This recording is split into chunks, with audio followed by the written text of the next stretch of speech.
നിരീക്ഷ സ്ത്രീ നാടകവേദി അവതരിപ്പിക്കുന്ന നാടകം കനിവ്.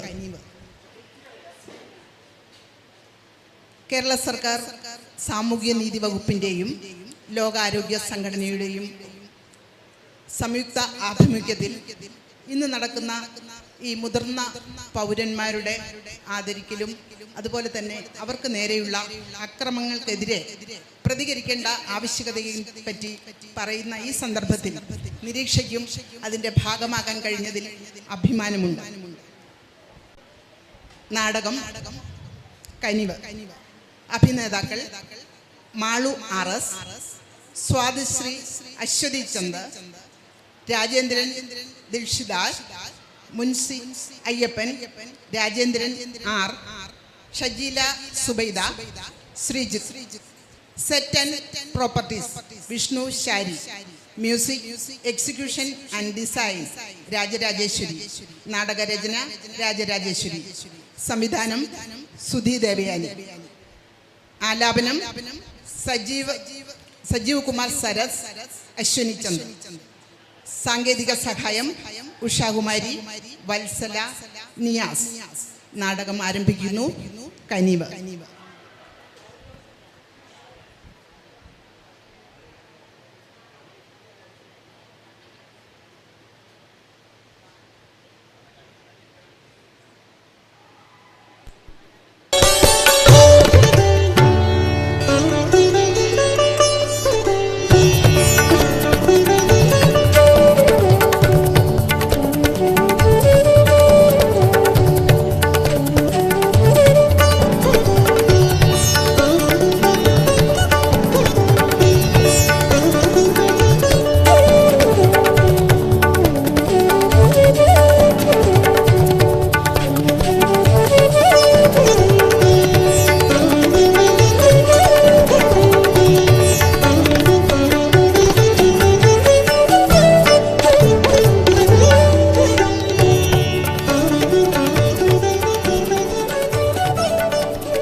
മാത്രമല്ല, ആദ്യമായിട്ടാണ് ഞാനൊരു പെണ്ണുകാണൽ ചടങ്ങിന് പോകുന്നത് തന്നെ. ആ അമ്മാവനാണെങ്കിൽ ഒരു രക്ഷയുമില്ല. പദങ്ങളെടുത്തങ്ങ് വീശുകയല്ലേ, ആടാതിരിക്കാൻ പറ്റൂ. അവസാനം ഞാനങ്ങ് തിമിർത്താടി. ഒരു 10-15 പേർക്ക് ഇരിക്കാവുന്ന ഒരു കുടുസു മുറി. ആ പായെങ്കിലും എടുത്ത് മാറ്റാനായിട്ട് ആർക്കും ഒട്ടും തോന്നിയതുമില്ല.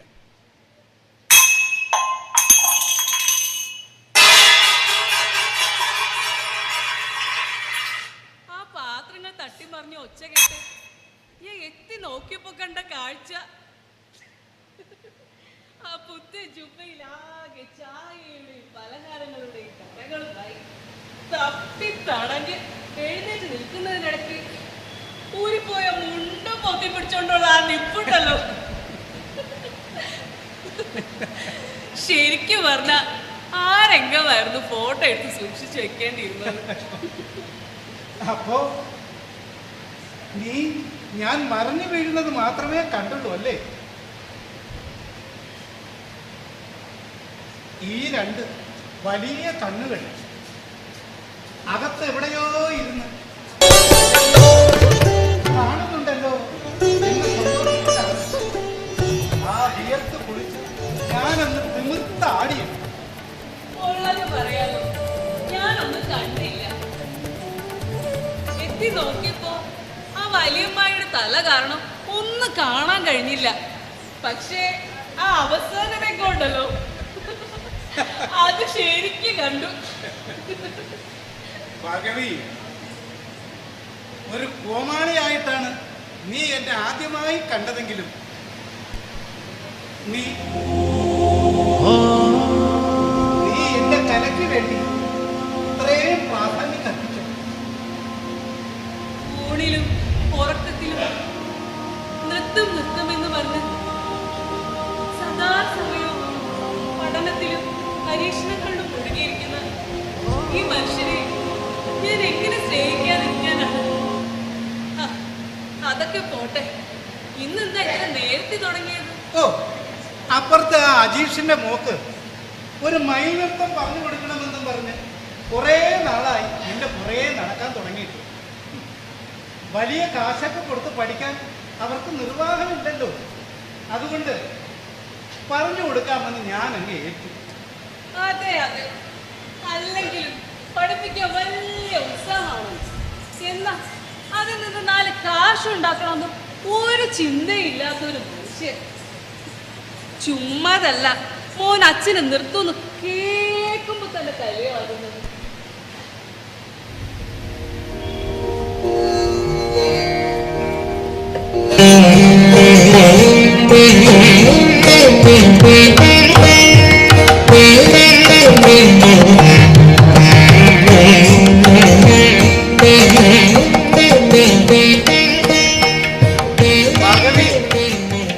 ഈ വീണ അന്ന് ആ ചടങ്ങിൽ വെച്ച് നീ ഇത് വായിക്കുന്നതിൻ്റെ ഈണം എൻ്റെ ചെവികളിൽ എന്നും മുഴങ്ങി കേട്ടിരുന്നു. പക്ഷേ ഇവിടെ വന്നതിന് ശേഷം ഇതിൻ്റെ നാദം ഇതേവരെ ഇവിടെ മുഴങ്ങി കേട്ടിട്ടേയില്ല. സ്വാർത്ഥനാണ് ഞാൻ, സ്വാർത്ഥനാണ് അല്ലേ? എനിക്ക് എൻ്റെ കലയെക്കുറിച്ച് മാത്രമായിരുന്നു ചിന്ത.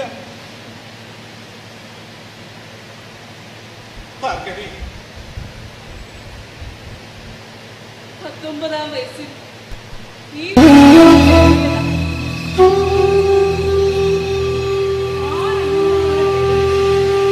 എല്ലാവർക്കും ഓരോരോ ആവശ്യങ്ങൾ. മോനെ ദാ വരുന്നടാ, ദാ വരുന്നു. ഓ ഇതാ മോനെ, ദാ വരുന്നു മക്കളെ. ഓ ദാ വരുന്നു മോളെ. ഓ വീട്ടിലെ മൂത്ത മരുമോളല്ലേ, എല്ലാത്തിനും ഞാൻ തന്നെ വേണം.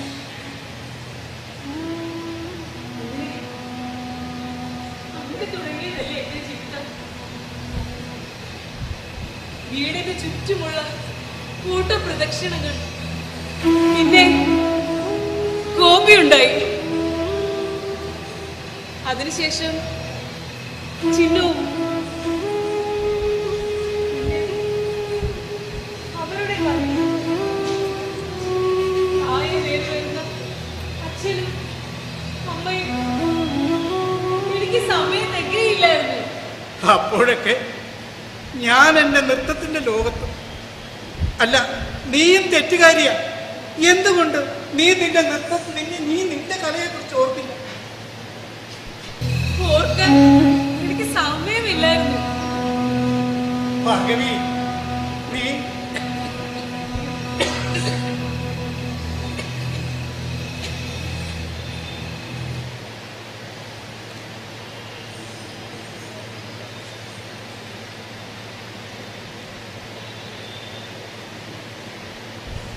എന്റെ ഭർത്താവിനെ ഞാൻ മനസ്സിലാക്കിയിരുന്നു. ഒരു വശത്ത് നൃത്തത്തോടുള്ള അതിയായ സ്നേഹം, മറുവശത്ത് കുടുംബം നോക്കാനുള്ള തത്രപ്പാട്, വിട്ടുവീഴ്ചകൾ, ബന്ധുക്കളുടെ കുത്തുവാക്കുകളും എല്ലാം സഹിച്ച് ഒരു വിഷമങ്ങളും ഞങ്ങളെ അറിയിക്കാതിരിക്കാനുള്ള ശ്രദ്ധ. എന്നാൽ ഒരിക്കൽ മാത്രം ആ അടുക്കള വാതിൽക്കൽ വന്ന് ഒരു കലാകാരനെ ആർക്കും വേണ്ട എന്ന ഭാർഗവി, നാട്ടാർക്കും വീട്ടാർക്കും ആർക്കും വേണ്ട എന്ന് പറഞ്ഞ് തിങ്ങി പൊട്ടിയെന്നൊഴിച്ചാൽ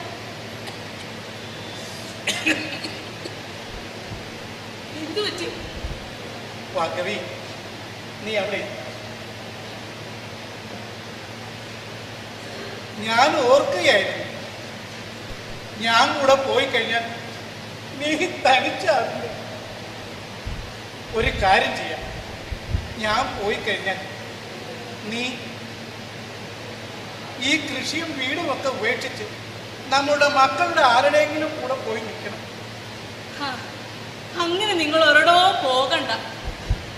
അല്ലെങ്കിൽ തന്നെ ഞാൻ പോയാലും നിങ്ങളുടെ ഈ ഗതി ഇത് തന്നെയല്ലേ?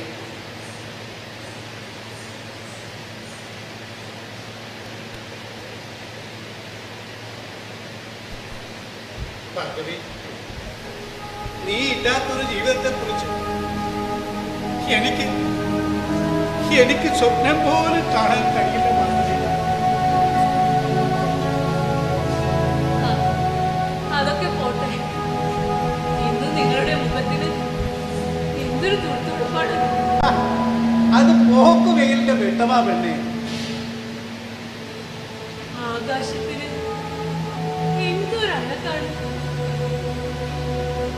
ശരിക്കും പറഞ്ഞാൽ ഇപ്പോഴാ നമ്മൾ ശരിക്കും മനസ്സിലാക്കി തുടങ്ങിയത്.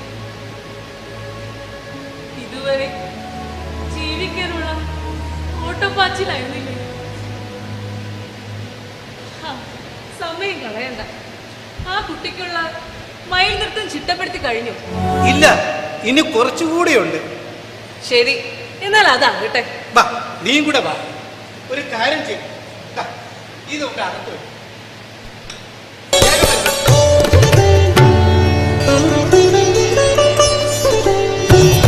വേഗം വാ, വേഗം വാ.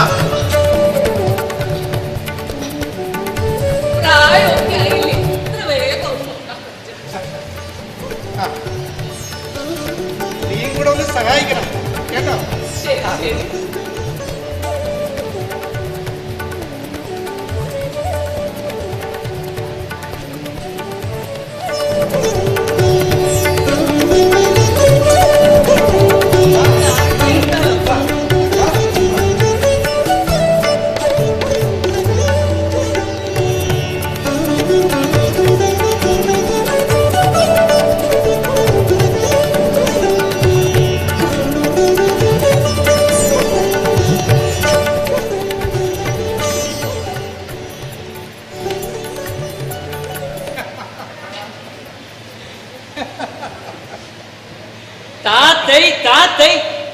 ഇനിയെങ്കിലും മതിയാക്കി കൂടെ അച്ഛനെ. അമ്മയാണ് അച്ഛനെ ഇങ്ങനെ വഷളാക്കുന്നത്. കേട്ടിട്ട് ഭ്രാന്ത് പിടിക്കുന്നു. എന്റെ ജീവിതം നശിപ്പിച്ച് മതിയായില്ലേ? എടാ, എന്റെ നൃത്തമാണ് നിന്നെ നശിപ്പിച്ചതല്ലേ? നിന്നെ വളർത്തിയതും പഠിപ്പിച്ചതും ഒക്കെ ആ നൃത്തം കൊണ്ടാണ്. ഓ, വളർത്തി പഠിപ്പിച്ചു. ഒരു പുത്തൻ ഉടുപ്പ് വേണമെങ്കിൽ 1 വർഷം കാത്തിരിക്കണം. കൂട്ടുകാർ ബൈക്ക് സ്വപ്നം കാണുമ്പോൾ ഞാനൊരു സൈക്കിളിന് വേണ്ടി അച്ഛനോട് എത്ര കെഞ്ചി. സർക്കാർ സ്കൂളിൽ പഠിപ്പിച്ചു. ഒരു നല്ല കോഴ്സിന് വിടാൻ അച്ഛൻ്റെ കയ്യിൽ പൈസ ഇല്ലായിരുന്നു. ശുദ്ധകലയ്ക്ക് മൂല്യമില്ലാതായി പോയത് എന്റെ തെറ്റല്ലല്ലോ മോനെ. ഓ, ശുദ്ധകല ഒലക്ക. മൂല്യമുള്ള കല അഭ്യസിക്കണം. അമ്മാവൻ എത്ര പ്രാവശ്യം പറഞ്ഞതാ ഒരു സിനിമയിൽ നൃത്ത സംവിധായകനാകാൻ. ഒരു ചാൻസുമായിട്ട് വന്നതല്ലേ. അപ്പോ അതൊന്നും പറ്റൂല. ശുദ്ധകലയിലേ പറ്റുള്ളൂ. ഇപ്പൊ മൂലക്കിരിപ്പായി. ഞാൻ വന്നത് അമ്മയെ കൊണ്ടുപോകാനാണ്. അടുത്ത ആഴ്ച അവൾക്ക് ജോലിക്ക് പോകണം. അമ്മയെ കുഞ്ഞിനെ നോക്കാം. അമ്മയെ കൂടെ വന്നേ പറ്റുള്ളൂ. അച്ഛൻ സുഖമില്ലായിരിക്കില്ലേ മോനെ? കുഞ്ഞിനെ പിന്നെ ആര് നോക്കും? ഞങ്ങൾ രണ്ടുപേരും പണിക്ക് പോയാലേ കുടുംബം മുന്നോട്ട് പോവുള്ളൂ. വീട്ടിലിരുന്ന് ഉണ്ണാന് ഇവിടെ ആരും സമ്പാദിച്ചു വച്ചിട്ടില്ല. അച്ഛനിപ്പോ പ്രത്യേകിച്ച് അസുഖമൊന്നും ഇല്ലല്ലോ. ഒരു അച്ഛനൊക്കെ കഴിഞ്ഞല്ലേ മോനെ? ഇപ്പൊ അച്ഛനോട് ഒറ്റയ്ക്കാകത്തില്ലേ? താത്തയിന്ന് 50 വർഷമായിട്ട് നിങ്ങൾ ഒരുമിച്ചല്ലേ കഴിയുന്നത്. ഒരു കാര്യം ചെയ്യാം, അച്ഛനെ അപ്പച്ചിയുടെ താക്കാം. നമുക്ക് അച്ഛനെ കൂടെ കൊണ്ടുപോയാലോ? അയ്യോ, വേണ്ടേ വേണ്ടേ. കഴിഞ്ഞ തവണ ഫ്ലാറ്റിൽ കൊണ്ടുപോയി അവിടെ പോയി താത്തയി ചവിട്ടി അവരെല്ലാരും കൂടെ എന്നെ ചീത്ത വിളിച്ചത് അമ്മയ്ക്ക് ഓർമ്മയില്ലേ? അമ്മ വേഗം റെഡിയാകും, പോകാൻ സമയമായി. ബാഗൊക്കെ എടുത്ത് വെച്ചോ.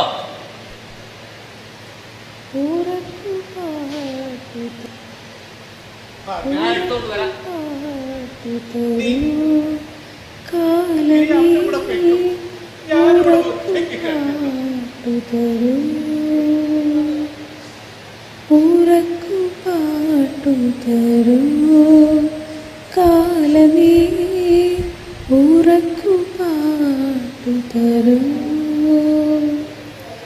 ഉണർന്നിരിക്കുമെൻ മനസ്സിനു മയങ്ങാൻ സായന്തനത്തിൻ നിഴലുകളണിയാൻ ഊറക്കു പാട്ടു തരൂ കാലമേ, അമ്മേ, വന്നേ. ഊറക്കു പാട്ടു തരൂ. വന്നേ, വന്നേ. സമയമായി. 12 മണിക്ക് വണ്ടിക്ക് എനിക്ക് പോകണം. വന്നേ. ഭാർഗവി,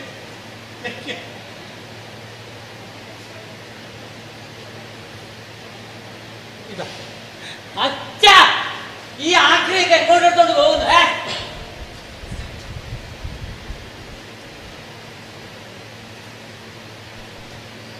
ഉള്ളൊരു പക്ഷി പോൽ ചിറകുകൾ വിടർത്തുന്നു, ഉള്ളൊരു പക്ഷി പോൽ ചിറകുകൾ വിടർത്തുന്നു. വിലങ്ങണിഞ്ഞൊരൻ ദേഹം അതിനെ തടവിലാക്കുന്നു. കൂടു തുറക്കാൻ ചിറകു വിരിക്കാൻ ആകുന്നില്ലല്ലോ, എനിക്ക് ആരുമില്ലല്ലോ, എനിക്ക് ആരുമില്ലല്ലോ.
നിങ്ങളുടെ ചികിത്സക്കായി മുടക്കിയത് അത് മറക്കണ്ട.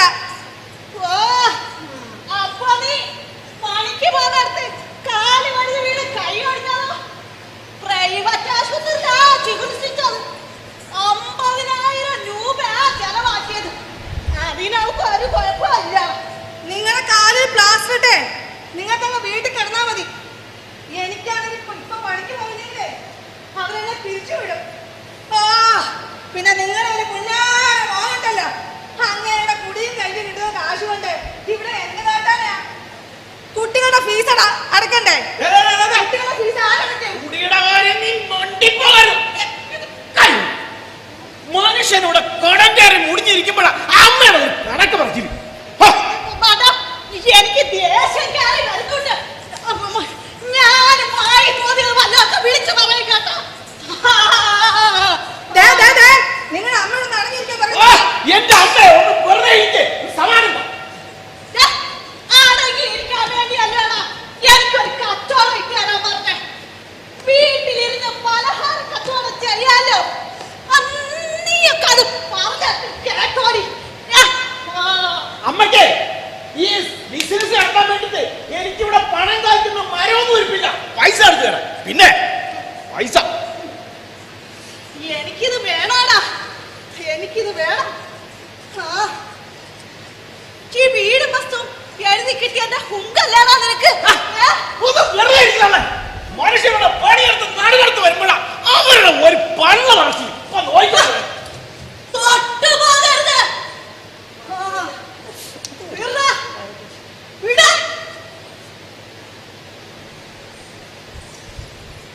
എന്റെ ചോറായത്.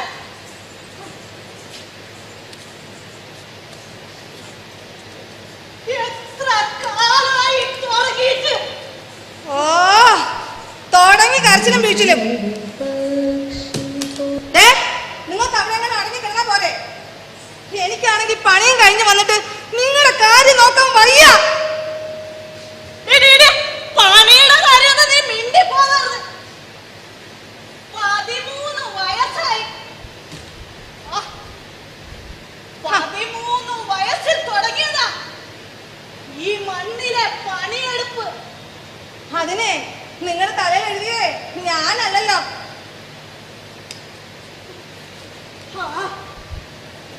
ഞാനിതെല്ലാം കേൾക്കണം. എല്ലാം എന്റെ തെറ്റാ.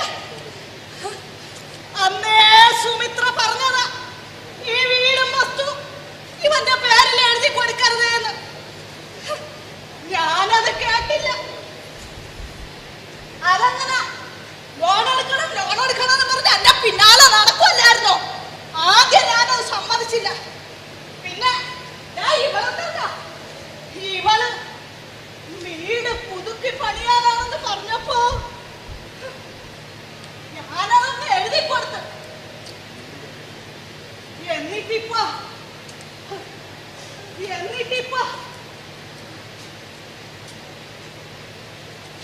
ഈ വീട്ടിൽ ഞാനൊരു അധികം പറ്റായി. ഉള്ളൊരു പക്ഷി പോൽ ചിറകുകളെത്തുന്നു വിലങ്ങണിഞ്ഞൊരന്തേഹം അതിനെ തടവിലാക്കുന്നു. കൂടു തുറക്കാൻ ചിറകു വിരിക്കാൻ ആകുന്നില്ലല്ലോ. എനിക്ക് ആരുമില്ലല്ലോ, എനിക്ക് ആരുമില്ലല്ലോ. ഉറക്കു പാട്ടു തരൂ കാലമേ, ഉറക്കു പാട്ടു തരൂ ഉണർന്നിരി. ഇവിടെ ആകെ ചാണകവും ചെളിയും എല്ലാം ആകെ പോലെ വൃത്തികേടാക്കി വെച്ചേക്കോ തൊള്ളം. എന്തോ എന്താ ഇങ്ങനെ കണ്ണു വെച്ച് നോക്കിക്കൊണ്ട് നിൽക്കുന്നേ? അമ്മയുടെ കൃഷിയുടെ മഹത്വത്തെ കുറിച്ച് ആലോചിച്ചതാണ്. അമ്മയുടെ ഒരു കൃഷി 5 പൈസക്ക് ലാഭമില്ലാതെ കുറെ പുല്ല് വളർത്തിക്കൊണ്ട് വന്നിരിക്കുക. നോക്കിക്കേ, ചെളി കണ്ടോ? കണ്ടോ ചെളി കണ്ടോ? ഇവിടെ എല്ലാം ആകെ വൃത്തികേടാക്കി വെച്ചേക്കോ നിങ്ങളുടെ അമ്മ. മര്യാദക്ക് കാല് പോലും അത് കഴുകാറുണ്ടോ? നീ ഭയങ്കര വൃത്തിക്കാരിയാണല്ലോ. ആ അടുക്കളയുടെ ഭാഗത്ത് ചെളി കെട്ടി കിടക്കാൻ തുടങ്ങിയിട്ട് മാസങ്ങളായി. നീ അത് കണ്ടോ? ഓടൊടങ്ങിട്ടേ മാസം 6 കഴിഞ്ഞ്. പറഞ്ഞു എന്റെ വായിൽ വെള്ളം വറ്റിയതല്ലാതെ എന്തെങ്കിലും പ്രയോജനം ഉണ്ടായോ? അതെങ്ങനാ? മോന് പറ്റില്ലല്ലോ. സംസാരിക്കണം. ഒന്നുമില്ലമ്മേ, ആ അടുക്കള വശത്തെ ഓട് പൊട്ടിയതിനെ പറ്റി മോനോട് പറയുമായിരുന്നു. മോനത് ഇഷ്ടപ്പെട്ടില്ല.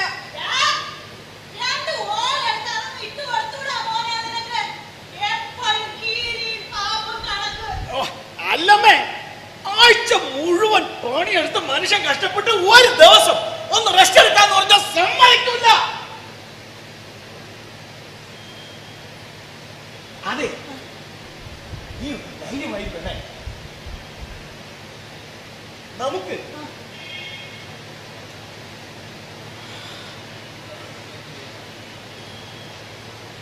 ഈ വീടിന് അധികം പണി ചെയ്യില്ല.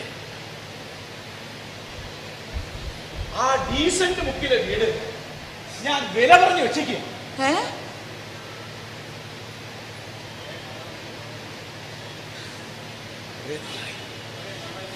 അപ്പോ നമുക്ക് ഈ വീട് വെക്കാൻ പോകണോ? നമ്മുടെ ഈ വീട് നിങ്ങൾ ഇത് പറയാൻ തുടങ്ങിയിട്ട് കുറെ നാളുകളായല്ലോ.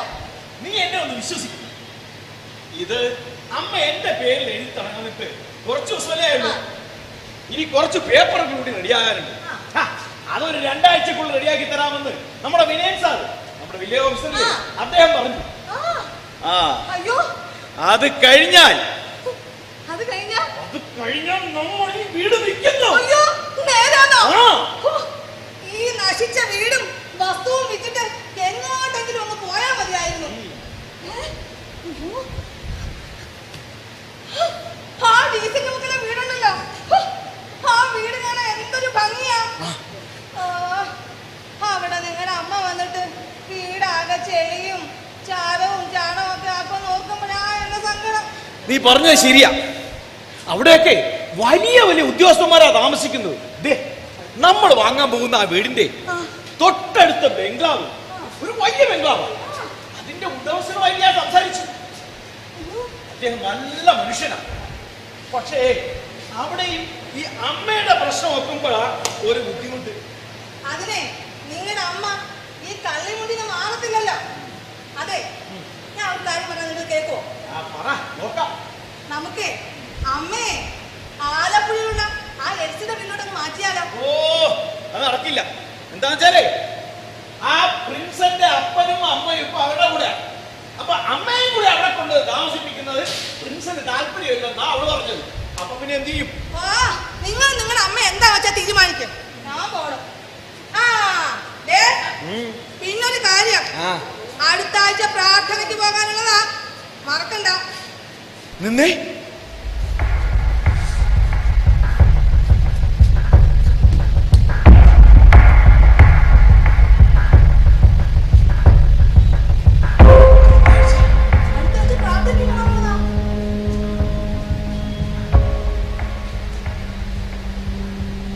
പ്രാർത്ഥനയ്ക്ക് പോകുമ്പോ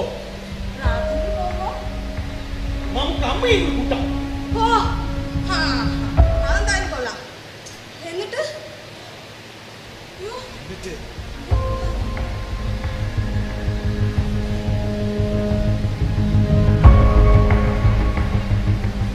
തിരികെ വരുന്നത് നമ്മൾ മാത്രം. അപ്പോ നമ്മളെ പോലീസ് പിടിക്കൂലേ? പോലീസ്? പിന്നെ പോലീസുകാർക്ക് നമ്മളെ ആരും മാത്രം നോക്കി നടക്കലല്ലേ പണി. അപ്പോ അമ്മയെ കളയാനോ?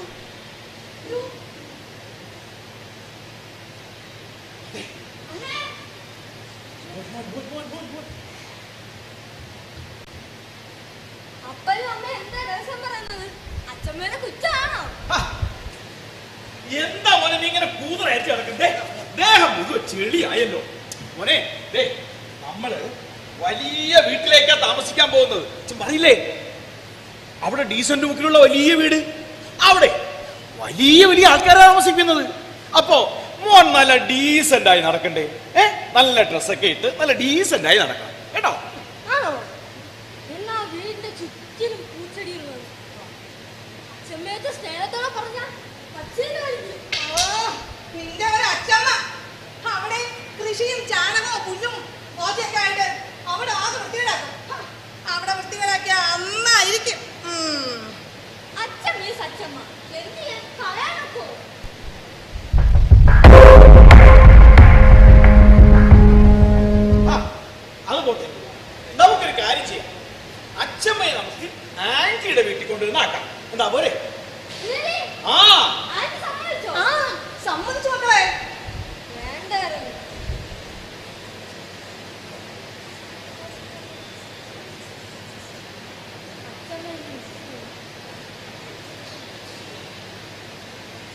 ഇവൻ എന്തോന്നായി പറയുന്നേ?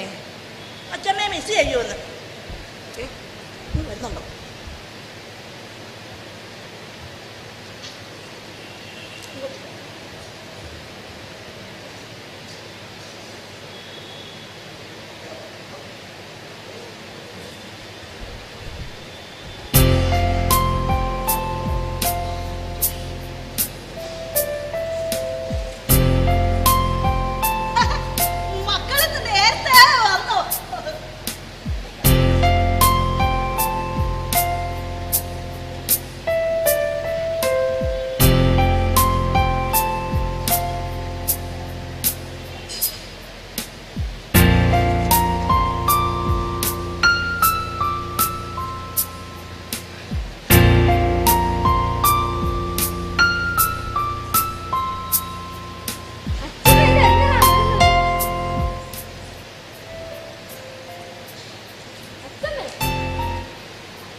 ഇതൊക്കെ ഔഷധ ചെടികളാ മക്കളെ.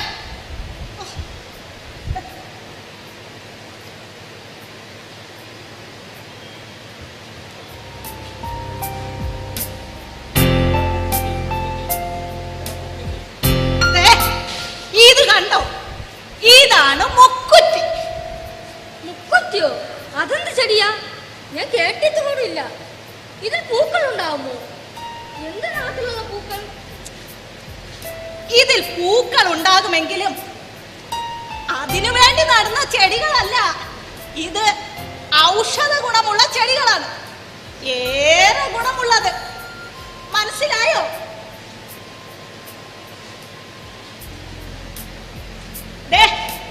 നീ ഇവിടെ താളം ചവിട്ടി നിൽക്കാതെ ആ കുട്ടേനെ എടുത്തോണ്ട് വാടാ.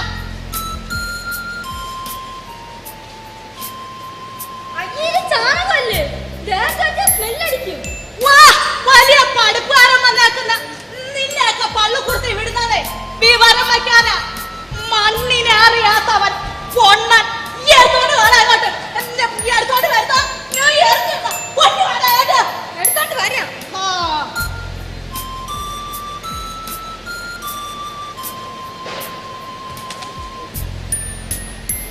എന്റെ കൂട്ടുകാരെ എഴുതിന്റെ വീട്ടില് എന്തോരം പൂക്കടികളാ. അച്ഛമ്മയാണെങ്കിൽ കുറെ കാടും വളർത്തുമല്ല, വേറൊന്നും വളർത്തണ ഞാൻ കണ്ടിട്ടില്ല. മക്കളെ, പൂക്കളൊക്കെ നല്ലത് തന്നെ. അച്ഛമ്മ വളർത്തുന്നതേ വേറെ കാടും പടപ്പൊന്നും അല്ലടാ മരമണ്ട.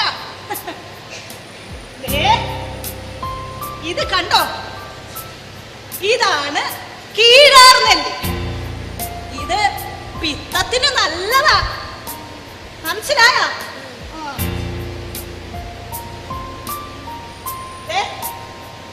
ഇത് കണ്ടോ, ഇതാണ് നീലയാമരി. ഇത് അച്ഛന്റെ മുടി വെളുത്തിരിക്കുന്നുണ്ട. നിന്റെ അച്ഛന്റെ മുടി വെളുത്തിട്ടും അച്ഛമ്മയുടെ മുടി കറുത്ത് തന്നെ ഇരിക്കുന്നുണ്ട. ഈ നീലാമരി ഇട്ട് എണ്ണ കാച്ചി തേച്ചിട്ടാ. കണ്ട?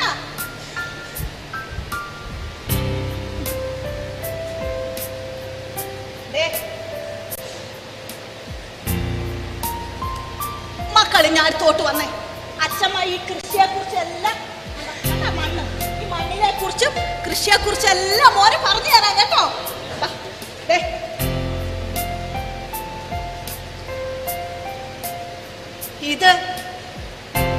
ഇതെന്റെ പൊന്നു മോനെ ഇരിക്കട്ടെ. പിടിച്ചു.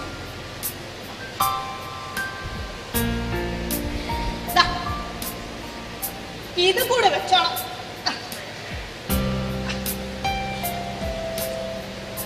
ഇതും കൂടി പിടിക്കും.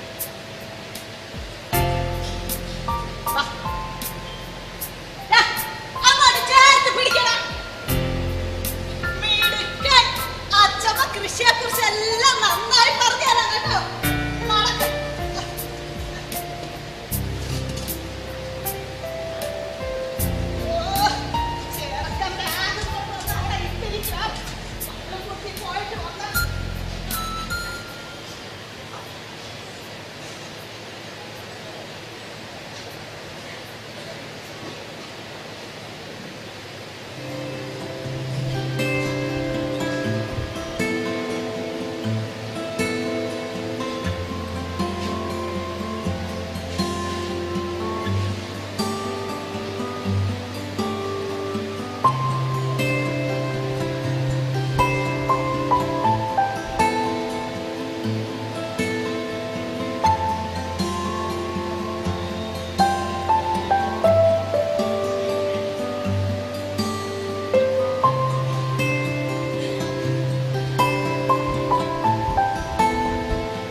നിന്നും ആലപ്പുഴ വഴി തിരുവനന്തപുരം വരെ പോകുന്ന ജനശതാബ്ദി എക്സ്പ്രസ് 17:30 എറണാകുളം ജംഗ്ഷൻ 1ാമത്തെ പ്ലാറ്റ്ഫോമിലേക്ക് എത്തിച്ചേരുമെന്ന് പ്രതീക്ഷിക്കുന്നു. गाड़ी नंबर 12075 ट्रिवांड्रम जनशताब्दी एक्सप्रेस लगभग 17:30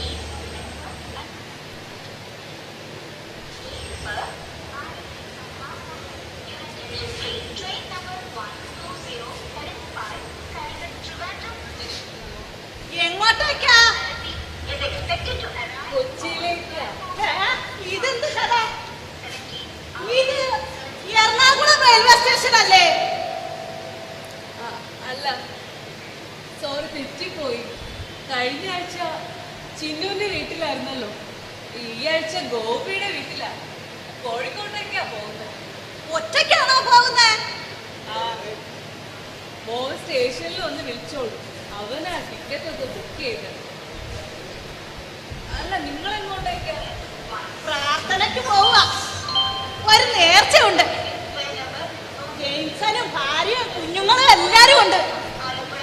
അവരെ ദേ ആ കടയില് പിള്ളേർക്ക് ചിപ്സ് മേടിക്കാൻ വേണ്ടി ഇന്നലെ രാവിലെ പോയതാ. പിള്ളേർക്ക് ഒരേ വാശി. ഞാനും കൂടെ ചെല്ലാന്ന് പറഞ്ഞപ്പോ കൊറേ നടക്കാനുണ്ടെന്നും പറഞ്ഞ് എന്നെ അവിടെ ഇരുത്തി. എനിക്കാണെങ്കിൽ ഇങ്ങനെ കുത്തിയിരിക്കുന്നത് ഭയങ്കര ബുദ്ധിമുട്ടാ. ആ ശരിയാ, ഈ കാത്തിരിപ്പ് വലിയ മടുപ്പ് തന്നെയാ. എന്റെ മോനും മരുമോളുവേ ഓഫീസിൽ പോയി തുടങ്ങിയപ്പോ അവരെന്നെയും ഇങ്ങോട്ട് കൂട്ടി. ഞാൻ പറഞ്ഞതാ അവരോട് ഒരു ഓട്ടോ പിടിച്ചിങ്ങ് വരാമെന്ന്. അതെങ്ങനെയാ? പ്രായമായി കഴിഞ്ഞാൽ നമ്മളെ ഒന്നിനും കൊള്ളൂല.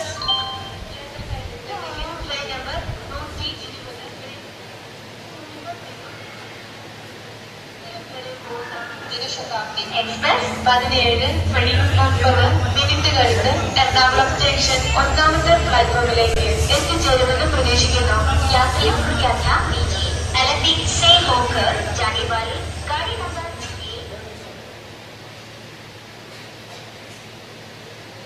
സാരമില്ല. മക്കൾക്ക് അമ്മയോടുള്ള സ്നേഹം കൊണ്ടല്ലേ. എനിക്കാണെങ്കിൽ എന്തെങ്കിലുമൊക്കെ ചെയ്തോണ്ടിരിക്കണം. 13ാമത്തെ വയസ്സിൽ തുടങ്ങിയതാ പണിയെടുക്കാൻ. പണിയെടുത്ത് ഇപ്പോ 77 വയസ്സായി. ഞാൻ ഇത്രയും കാലം എന്ത് ചെയ്യുകയായിരുന്നു? വീടും മുറ്റവുമായി വലം വെച്ച് അമ്പലത്തിലായിരുന്നെങ്കിൽ പുണ്യത്തിന്റെ ആധിക്യം കൊണ്ട് ദൈവം പോലെ എഴുന്നേറ്റ് എന്നെ തൊഴുതേനെ. അയ്യോ,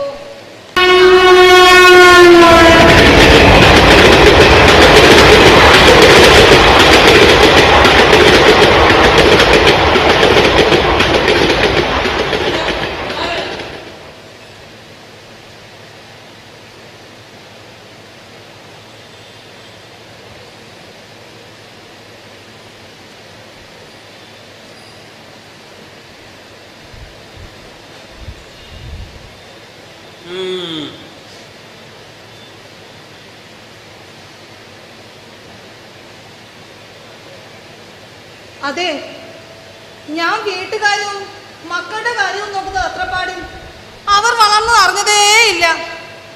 ഓ, അവർക്ക് കുടുംബമായി, ഇപ്പോ കുട്ടികളുമായി. അപ്പോഴേക്കും അപ്പൂപ്പൻ അങ്ങ് വീട്ടിലിരിപ്പുമായി.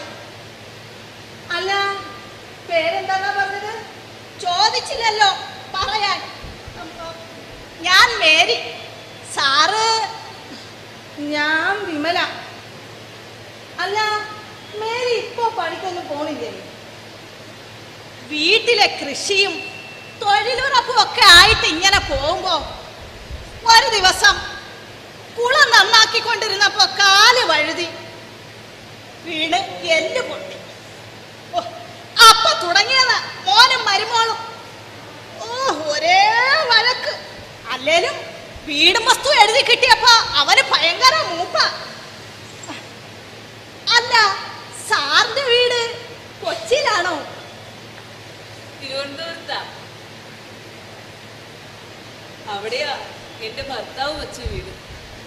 മക്കള് രണ്ടാളും കൊച്ചിയിലും കോഴിക്കോട്ടും ഒക്കെ സെറ്റിലായപ്പോ ഞങ്ങള് മാത്രമായി. എന്റെ ഭർത്താവ് റിട്ടയർ ചെയ്ത ശേഷമേ 1 വർഷം തികയുന്നതിന് മുമ്പേ അങ്ങേര് എന്നെ വിട്ടു പോയി. പിന്നെ ഉടനെ തന്നെ മക്കൾ വന്നു. പിന്നീട് നടന്ന പങ്കിടൽ ചർച്ചയായിരുന്നു എന്നെ കൂടുതൽ വേദനിപ്പിച്ചത്. ഒരാൾക്ക് മാത്രം എന്നെ നോക്കാൻ വയ്യാന്ന്. ഇപ്പൊ ഞാൻ ഒരാഴ്ച മകന്റെ വീട്ടിലാണെങ്കിൽ അടുത്ത ആഴ്ച മകളുടെ വീട്ടില്. അങ്ങനെ ആഴ്ചക്കാണ് എന്റെ ജീവിതം.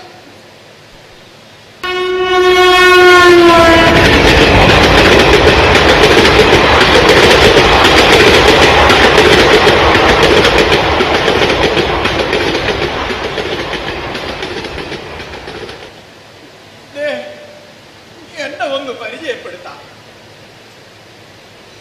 എന്റെ പേര് സുകുമാരൻ.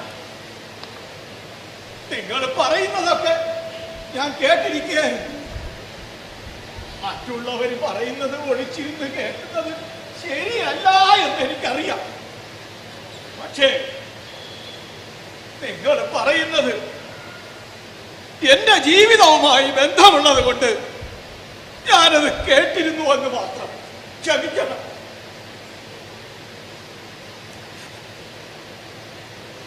മക്കള് പഠിച്ച് ഉയർന്ന് ഉയരെ ഉയരെ ഉയരെ പറന്നുയർന്നപ്പോൾ അച്ഛനായ ഞാൻ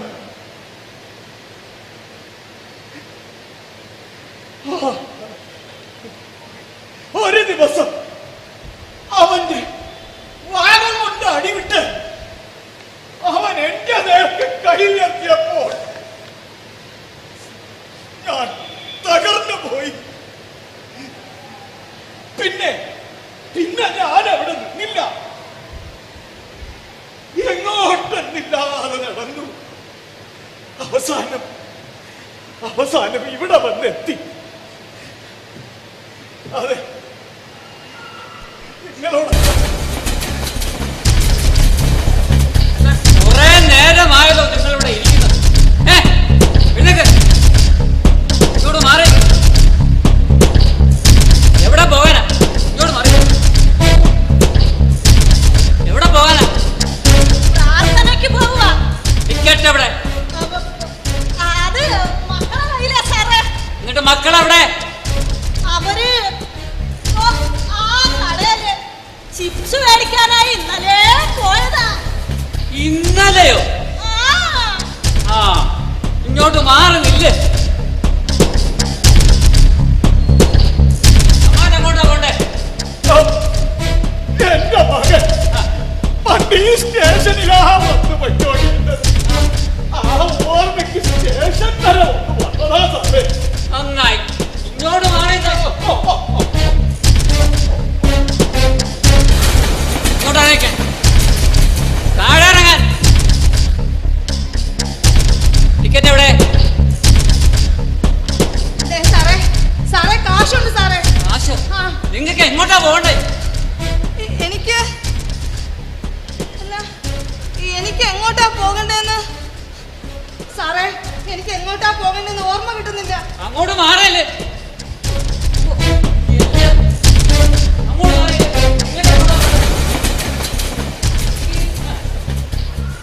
കോഴിക്കോട്ടേക്കാ പോകണ്ടേ? ടിക്കറ്റ് എവിടെ? ടിക്കറ്റ് മോൻ അയച്ചു തരാന്നാ പറഞ്ഞത്. മോനെ ടിക്കറ്റ് എടുത്തു. എന്നിട്ട് മോനെ വിളിച്ചോ?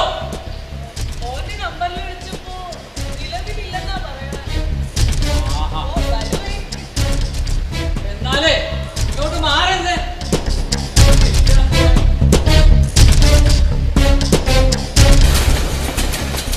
ഞാനൊരു കാര്യം പറഞ്ഞേക്കാം. 2 മണിക്കൂർ സമയം തരും.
വയോജനങ്ങൾ എന്നാൽ കുട്ടികളെ പോലെ മറ്റുള്ളവരുടെ സംരക്ഷണയിൽ കഴിയണം ഉള്ളവരാണെന്ന് പലരും തെറ്റിദ്ധരിക്കുന്നു.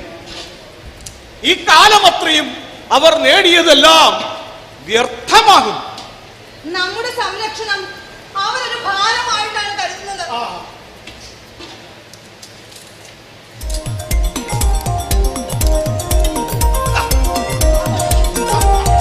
സ്നേഹിക്കാം, പക്ഷേ അത് നമ്മളെ മറന്നുകൊണ്ടാകരുത്.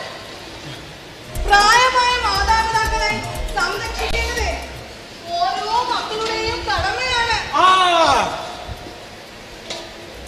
അമ്മയുടെ സ്വത്ത് തട്ടിയെടുത്തിട്ട് അമ്മയെ ഇങ്ങനെ ഉപേക്ഷിച്ചു പോകുന്നത് ക്രൂരമായ ശിക്ഷക്കർഹമാണ്. അത് ശരിയാ. എനിക്ക് സമൂഹത്തിൽ കലയുടെ പ്രാധാന്യത്തെക്കുറിച്ച് സംസാരിക്കണം. അവശരായ കലാകാരെ എല്ലാവരെയും എനിക്ക് സഹായിക്കണം. അവർക്ക് സംരക്ഷണം നൽകുന്നതിനും പ്രയത്നിക്കണം. സർക്കാരിന്റെ ശ്രദ്ധയിൽ കൊണ്ടുവരണം.